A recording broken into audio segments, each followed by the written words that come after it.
Good morning. Hola, Bernardos. I've been dealing with this sickness and it's getting the better of me some days, but wanted to let you know that I am still 100% in this and have some information this morning to share with you. A friend of mine put together a PowerPoint on the new changes to this year's exam, and I thought it was very, very helpful as an opportunity for me to review some of the things with you that I think you need to know, as well as reassuring. A lot of the things that are addressed here you're already aware of, and even some of the tactics and skills for answering the prompts, I think you're going to see again. So I want to set this up for you as easily as possible. And I'm going to make this PowerPoint available on the Canvas page as soon as I'm able to. Okay. Follow along with me here, though, and take a note of what things have changed. Obviously, we're not covering all the content area. So the first thing, my good friend, Lacey Van Reeth, who teaches art history in Miami-Dade County and also is a facilitator for consulting for College Board, has kind of revamped this for us so that we can focus our efforts moving forward.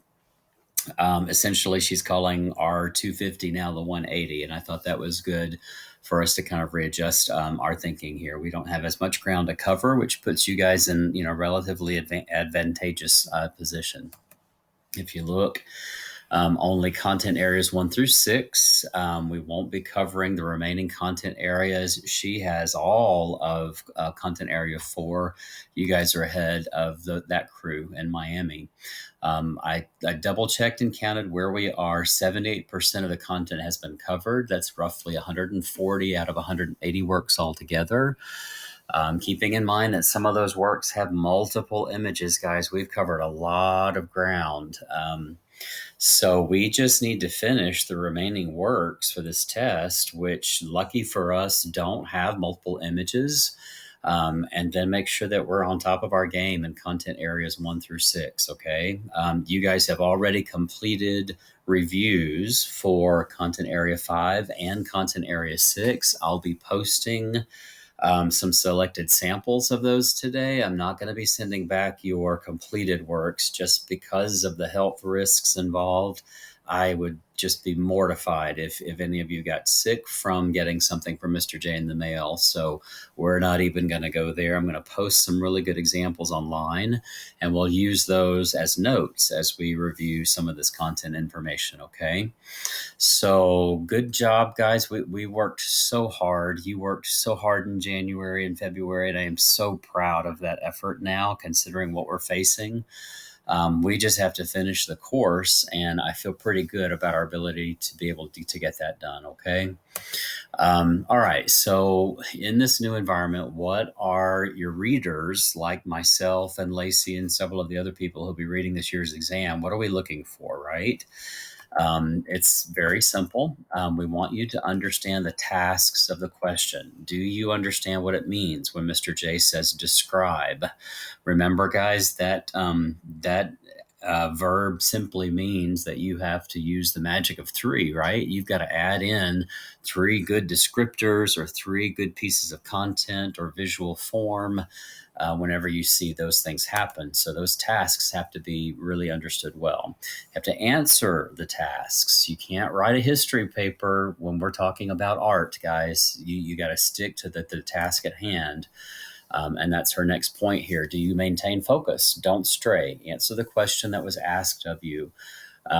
It's confusing because we have some other areas where you get, credit for outside information, right? I know that some of your AP US history, AP Euro classes, you get, bonus points, kudos for that outside information. That will not be happening this year in art history.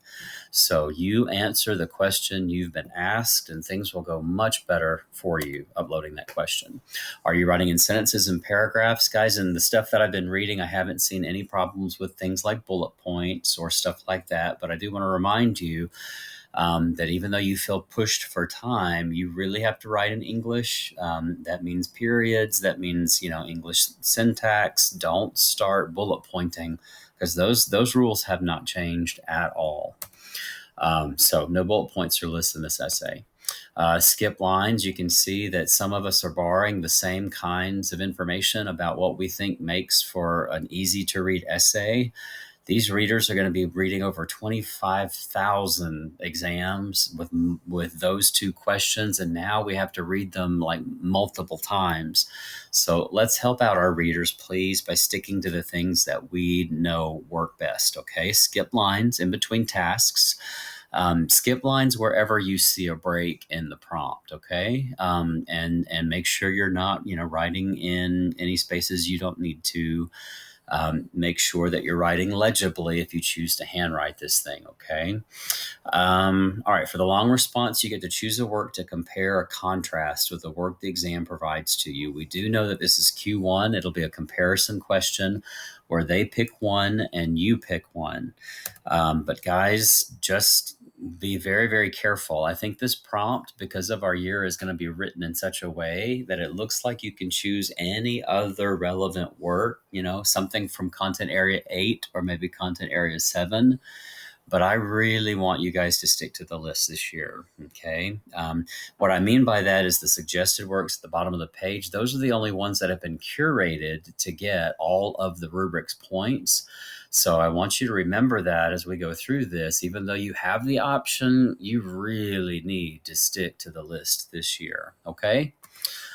Here's more information about the exam for Texas. Our APAH history exam is Friday, May 15th. Now that's a whole week back from the original date. So that should make you feel better. It's going to be 11 a.m. in the morning. That means that you really need to be in your testing position by 10:30.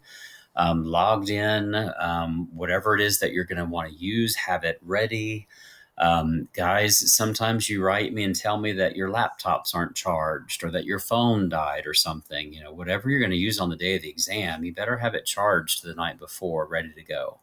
So please watch yourself there. You have to do all of this. Mr. J can't be there to help you with this year. This exam, of course, will be online. We already knew that. They suggest, and they're doing this because they know that they want to provide access to people who may not be issued a school laptop. Guys, I expect you to be on that laptop, okay? That definitely needs to be the thing that you're accessing and uploading this thing with. We're going to talk about whether or not you feel it would be better to write this by hand or do it online. In my initial advice, even though I've been proven wrong before, would be to do everything on your laptop. And avoid the extra time and stress of having to take a picture, upload a picture. I don't know what that format and interface is going to look like, so it may create some problems of its own. So I would argue right now, let's stick to digital input on top of a laptop. And then that also takes care of our handwriting issues if there are any. But I'm going to continue to work with my colleagues on this and see what they're advising their students, okay? That's really what I've been doing the last couple of days. Is like I've been on Facebook nonstop. I've been on College Board nonstop. I've been emailing and texting and trying to figure out what people are really doing with their kids. And this represents everything that I've found out. So far right now, I would say work on that laptop. Okay. So moving ahead here, the exam will be 45 minutes. We were prepared for like 3.5 hours, right? So that means the whole format of the thing, even the rubrics, are going to be changing a little bit. So I still have some questions for College Board, but 2 questions will determine whether you get credit for the course. So this is all in. You don't skip a task. You don't not answer a question. You get everything in there, okay? 25-minute question for the long comparison. Short continuity and change question. I was so happy that last class we actually looked at the continuity and change question on Legrand Odalisque. So you already have some familiarity with it. And we've been answering questions like this all year long. So I'm pretty happy about what has been selected. All right, so more about the exam here. You already know the date and time. Just to be clear, guys, makeup exams, they're not going to be like, making up an exam with Mr. J where you can just say, hey, Mr. J, I need to make up the exam. There is so much testing confidentiality, stress around this thing that these are the dates that you are expected to take the darn thing. Okay. So you really, I can't help you with this. If you miss this date, you would be working directly with College Board through Mrs. Schott on campus. Please, please, please don't miss this day. Don't miss this time. If there's an extenuating circumstance, then I'm going to point you directly to Miss Melinda Schott on campus and have you figure out how you're going to make up this exam. So it just would be easier for you to take it on the 15th at that time of 11 a.m. in the morning. Okay. Testing at home, you guys, it's going to be considered that you will be using open notes, right? Open book. We haven't done very much of that this year, so you may be a little overwhelmed if you've got every single binder open at the same time and you're trying to find that one little kernel of information. I thought it was helpful that College Board put out some tips, and we're going to take a quick look at what that is or what that looks like. Some of these are fairly common sense. My econ classes, they have open book tests, but that means their test is application. They're having to answer new questions, just like you guys will have to be doing on this AP exam. About content that you're familiar with, but you're having to apply it and create a new argument. So please don't assume that you don't have to study. You have to prepare for this exam. It's not going to be something that you can Google or find out about. They already know how you access information that way. And they have little booby traps and snap traps in here that are basically going to catch you when you do that. So don't copy responses from notes or resources. Your class notes, you're going to want to go to those that you've taken rather than do a quick internet search. You guys already know that if you get together, not only you're in violation of the guidelines for COVID, you're putting yourself at risk for not having your scores count at all. And trust me, you just don't want this on your record, okay? And it will follow you. So be careful. You've got the information about your exam. I'm saying that laptop is better. You can handwrite, but then you have to figure out how to get a picture of that into the testing frame. Guys, if anything goes wrong with legibility or readability and you can't have a reader score this, electronically, then you just don't get a score. So that's why I think we should stick to our laptop. Okay. They are going to put out later on in about 2 weeks a practice test in this format so that you can practice your submission. My advice would be whatever you plan to use on the day of the test, that's what you should be using right now. Okay. I'm even going to try to simulate that using turnitin.com. So I'm going to have you guys, make sure you're logged into this assignment, and that's how we're going to submit our written responses, typewritten on our laptops. Okay. Just make sure that you can log into your College Board account. Some of you have been telling me, my login, I can't remember what it is or whatever. Guys, this is the only way that you're going to submit an exam this year. You will have no excuses on that day. So please, please, please make sure that you are able to access AP Classroom and get in with your College Board account login. Okay. Cheating. This is a big deal, guys. I mean, you get together, you take my quizzes online and talk about answers, and you work together and all of that stuff. I know that's fine. Those quizzes are formative. They're not meant to be like the end all be all of everything you know about the class, and I get it. But if you were to do that on May 15th, it would be a huge problem. Okay. They have software that they're not going to tell us about that's going to look at this stuff. They are also going to give us back your FRQs, and we're going to know right away if this is language that you normally use when you write about our history or not. I'm bound to report this if I think there's any weirdness going on and you're using like, SAT vocabulary that I've never, ever seen you use before. We're going to have an issue. And this is going to be a scar that's going to follow you all the way through your high school career. So come on, just don't do it. They've lowered the bar. They've made it possible for you to do very, very well. I wouldn't be surprised this year, guys, if this is the first year ever in Mr. J's life that everybody passes this exam. Okay. So just do the right thing. I'm begging, I'm pleading with you. I just don't want to make those uncomfortable, unfortunate calls in June for something that you did that was really silly. I agree with her note here. Yikes, that's just not good. So don't do it. Okay. Um, at any rate, we're really having the discussion in Carroll right now. What is learning worth, right? You guys know the new grading policy is either a 100 or a 69, depending on whether students submit something through Canvas. I get that that's what we have to do in this extenuating circumstance, but that's not what AP is going to do.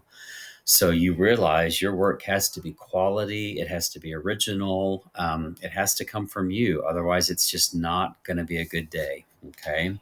And I don't know how else to say that. Let's just not do anything that calls attention to our work. All right. Moving on, guys, this is pretty much a rehash. 25 minutes you'll have to write your first response. Then you'll have 5 minutes to submit it online. You'll write the second question in 15 minutes and then again have 5 minutes to submit it. Now, College Board will be able to time you once you've accessed these prompts. I don't have a way to do that on turnitin.com, so I won't be able to test you, okay, the way that you'll be tested on that day. If you don't submit your answers in time, your response will not be scored. Like if you take 30 minutes, like some of you love to do, rather than 25, then it will show up as a problem and your sample just will not be scored. Guys, I expect that there will be lots of problems on test day. From kids who weren't prepared for the format or something, and kids who will have long-winded, excuses for why they couldn't get it done in the time that's been prescribed. You have to follow through with this submission in order for College Board to count your response. And I really, really want your hard work to not be discounted just because of an upload problem, okay? So just realize those things need to happen according to what College Board is telling you. If you have extra time and you've gotten it cleared for taking something like an SAT or an ACT, they should be aware and already be able to build in whatever it is that you need for your IEPs. So for those of you that are affected by that, then just know they've got your back. Okay. All right. So my good buddy, Lacey Van Reeth, who I mentioned before, tried to figure out from the language online where the points were going to fall and what this new rubric was going to be. Now, originally for FRQ1, we were going to have 35 minutes and it was going to be an 8-point question. That obviously can't happen in 25 minutes. So we're all playing a guessing game now of what the points will actually be based on the language online. And this is the slide I have the most questions about. Okay. She thinks that you're going to have to ID both works and that will be 2 points of your rubric. I disagree.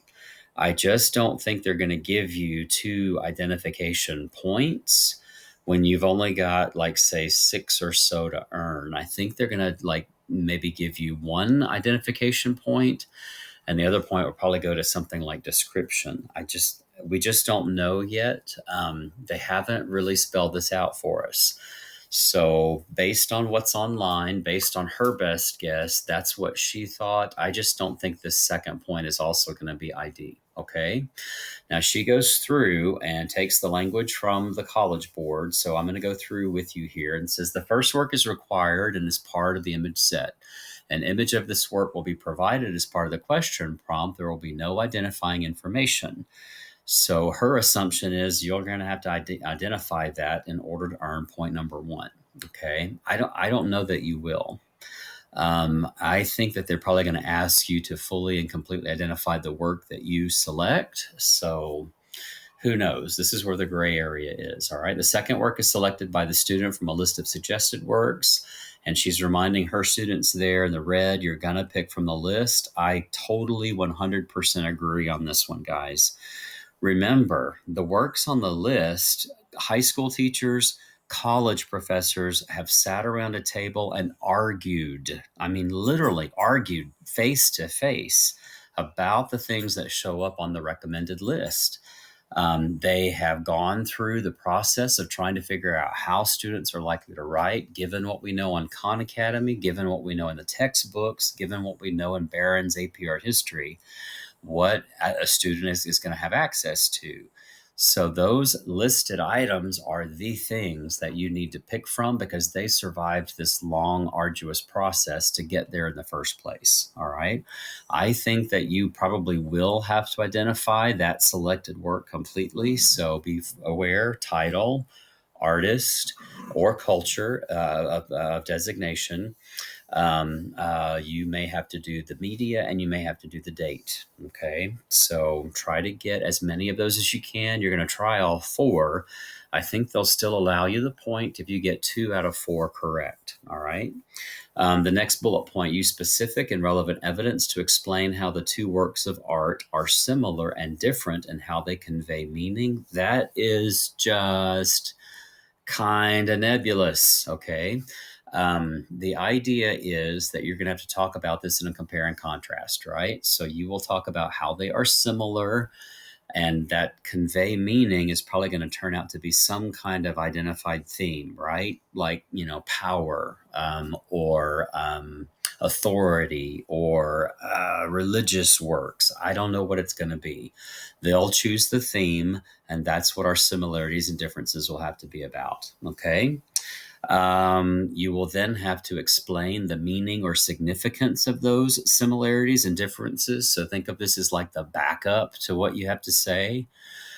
She thinks that you're going to get points 3 and 4 for picking out a similarity and picking out a difference, and then another 5 and 6 for explaining that with evidence, right? Either visual or contextual evidence. But this is all conjecture at this point, guys. We really don't know if this is exactly how the rubric is going to be. So I'll encourage you to be careful here. Answer the questions that you're asked, identify the tasks, mark it up like we've talked about in class, and we'll get some practice on that in just a second. Okay. All right, so here is last year's question number 1. I helped on this question and read tons and tons and tons of responses. So this is where we started in the fall when we started getting ready to write our very first big, long essay. You and I, we took this thing and we tried to figure out where the points were. So I want to walk you back through that process by using this slide, and I'm going to highlight as we go through, okay? All right, so very first thing is to identify the theme, right? And you're going to find that in the very first part of your writing. Pardon my driving here. This is crazy. Okay. Then we're going to try to find the next actual task. For T1, it was select and completely identify. There it is right there. Okay. And this was all about iconography, which could be imagery and symbols, as you see in the theme. It says you can select a work from the list below or any other relevant work. Guys, choose from the list. Okay. Stay with the list. Otherwise, it gets really, really muddy as to whether you get all those points or not. All right. The next thing was to describe the iconography of the first work and describe the iconography of your chosen work. So that's where we got points T1, T2, T3, right? You had then to, using specific visual evidence from both works, explain at least 2 similarities and how the works communicate ideals of power and authority. All right, so I put this graphic together for you, T4, that says similarity to me, right? We're taking info from one work and another and the other work and putting to get them together in a statement that combines them. You do that again for the next point, and that information is right here, right? Explain at least two similarities. This, I'm hoping, is familiar to you. We have our theme, which touches all parts of the prompts. We have the identification point. We have the description. We have the description. We've got two similarities. Now we're ready for this last three-pronged part of the thing, where we have to figure out a difference, right? We have to back up that difference with evidence. So we have done this before. Explain at least one difference, right? Use specific visual or contextual evidence about both works. So I'm hoping that we can still use this kind of approach where we block out our answer before we write it. I'm going to encourage you to take the time to do that, okay? Now, keep in mind, you probably won't have 8 tasks. You'll probably have something more like 6. But we really don't know what's going to be left off of the to-do list until we see that prompt or we see some more information from College Board. So I'm going to keep my ear to the ground for you, okay?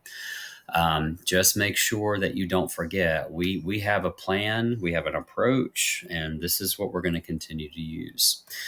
This was another question that we looked at together, guys. It was all about the altar of Zeus and Athena, and it was all about imagery entailing violence, right? Battle scenes. So if we use the same process, just to review, very first thing we're looking for is a theme.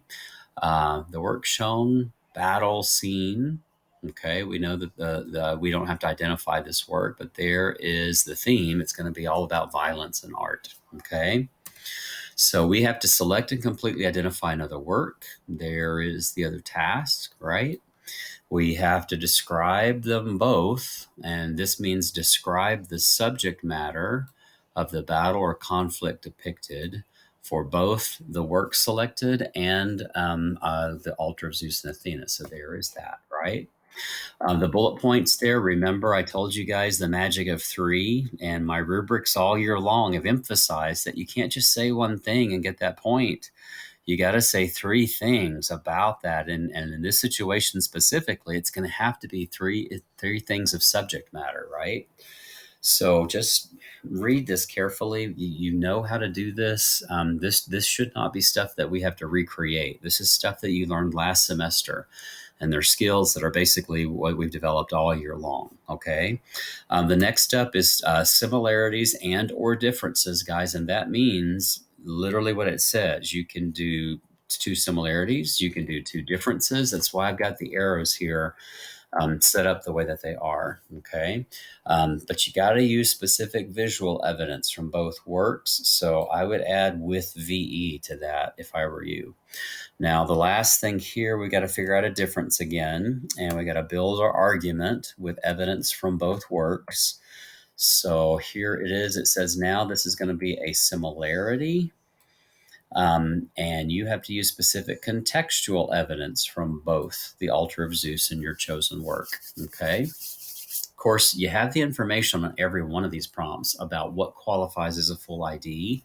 Sometimes it changes depending on what's already given to you. So you got to read that information carefully and know how to earn that point. But here we are. We've got our theme. We've got points 1, 2, and 3. There's T1, there's T2, 3, there's T4, T5, T6, and T7, T8. So you know how this stuff is going to break down, and I hope this is helpful, okay? I will probably be giving you guys writing every week now until the day of the exam that is similar based on stuff that we've seen in the past. You might have an 8-point rubric. You might have a 7-point rubric that's kind of like this, but just identify all the tasks and you'll be fine. All right, so this was about devotional icons here a couple of years back. This is, again, the question that I read. So I'm going to break it down and take a look. We've got the theme there in the first sentence, right? Where it was intended to function as a devotional object. We know right off the bat that's what we're talking about. You have the identification, which we're going to have to do completely. You have to select the work from the list below or any other relevant work from early Europe and colonial Americas. Now, here they're being more specific. They don't want you choosing just anything. So be careful as you read about this. But you're going to bystep the issue completely because you got the list there that you're going to work from. So we're totally okay. All right. For each work, use VE to describe how the Virgin Mary is represented. Let's put that on the board. Let's explain one difference now. How they're intended to function as devotional objects, right? I guess I probably need to reemphasize, guys, this theme is not just sitting on the sideline. It is affecting every part of our essay here as we respond. So don't just park that there and forget about it. It's really shining a light on everything that we're doing here, okay? So what have we got so far? The theme, right? We've got select and identify. We've got use specific visual evidence to describe. So far, we've got those first 3 points on the board. Now we have the difference, right? And now we just got to go on to our argument here. Explain one difference and how the works are intended to function. Use relevant contextual elements about both works to support your explanation. So there we go, a 7-point question. And all of those things are there with CE about both works, right? So there's T1, T2, T3, T4, T5, and then 6 and 7 are both works there, okay? So I mean, you have a way and you know what to expect on these, even though they may not be in this format. But this was the very first year of our transition. And what you've got is Fan Quan's Travelers Among Mountains and Streams. This is all about man and the natural world. And I just wish we had access to Content Area 8 because it's so rich with works on nature. But we're going to focus on contents areas 1 through 6, okay? If I run through this, then we have a theme, man and the natural world. You had to identify one from the list completely down there. And you can see we had a wide array of things to choose from there, right? You had to describe both images. So we're going to do 3 different kinds of identifiers there. And that in this situation, that could be contextual or visual, I think, right? For each work, describe the relationship between humans and the natural world. All right, now this is where it got a little tricky. You guys had to describe a similarity with visual evidence. You had to describe a similarity with contextual evidence, right? Then you had to describe differences with VE and differences with CE, and that's how the points broke down in that first year, okay?